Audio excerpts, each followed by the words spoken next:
Napa Valley Life Church at home. We are so glad to see you again. So we're going to continue with our series here.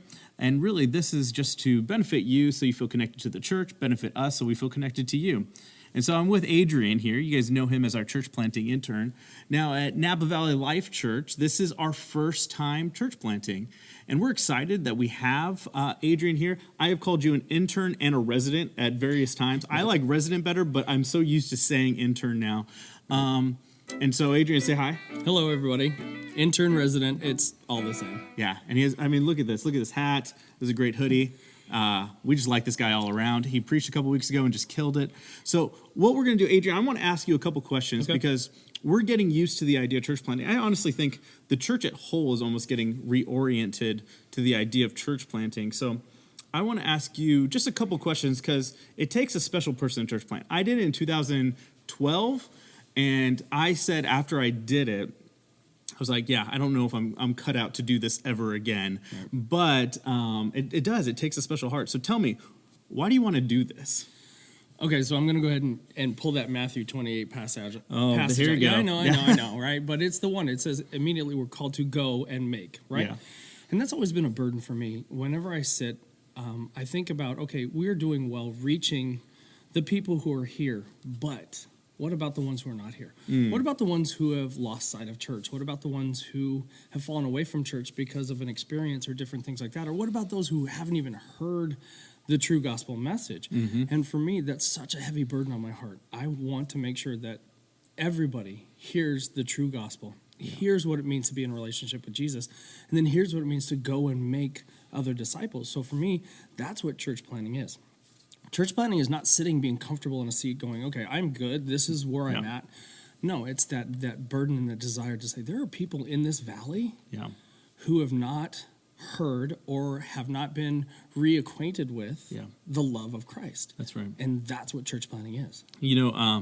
Absolutely. And you will not be comfortable, I promise you. No. And as we look at even evangelism strategies, the numbers are crazy to show how much more effective church planting is compared to just the regular church. And that's not a knock on the regular church. It's just when you're church planting, you got to get new people in. And that means you're telling a lot of people about the gospel. So let me ask you this. We're going to get a little bit more vulnerable here. What are you afraid of? Church planting should inspire a healthy fear, as I say, or an unhealthy fear to some of you out there, and some of you church planters know that. So what are you afraid of? What's the thing that makes you a little nervous here? My greatest fear, and I think it's my greatest fear in my walk with Christ, is when I get to heaven and not hearing from God, saying, away from me. I don't want to hear that. I want to hear, well done, good and faithful servant. So every act, everything that I do is built upon that. What is it that we need to do? So my greatest fear, and I don't want to say it's failure, but in a sense it really is. If we're going to put ourselves out there and be vulnerable and be the church, I don't want people turning away from this experience being worse off than they were. Yeah. I don't want people looking at church going, that's nothing that I want. So the greatest fear for me is, and I don't know if this is a fear for anybody who takes this calling on. I want to make sure that I am true to the gospel. Yeah. I'm reaching people where they're at, and I'm actually putting them into a better position. Yeah. I'm not making it worse. So that's my greatest fear. My greatest fear is not the building, although, there's always challenges there. Absolutely. My greatest fear is truly doing this well and doing this right, God honoring and doing it. Not that it won't be that, but it's you know this. Yeah. There are enough people who, and I don't want to say have been hurt by the church, but because of church experience are hurting. Yeah. I don't want to further that position for them. So that is one of my greatest fears. Second fear, probably not as you have two intense. Fears. Wow. I know. I'm you're an only allowed overachiever. one in church planting, overachiever here, so we'll just go with that. My second fear is not being received by the community. Oh, that's heavy. So we're going into areas that, this is Northern California. Yeah.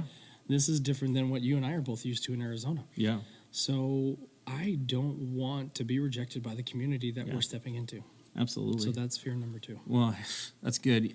When you talk to church planners, I think a lot of them would say their second fear is the second week. So there's always a big excitement around, if you've ever been part of a church plant, the first week, and people show up, and then the second week, we have that second week drop off. Right. But I think those are good, healthy fears. As we look at it, the whole key with fear is, allowing Christ to mitigate that. Yep. But I think there is a healthy awareness walking into that. So those are good. So now we got the fear part. Let's talk about the excitement part. What are you most excited about?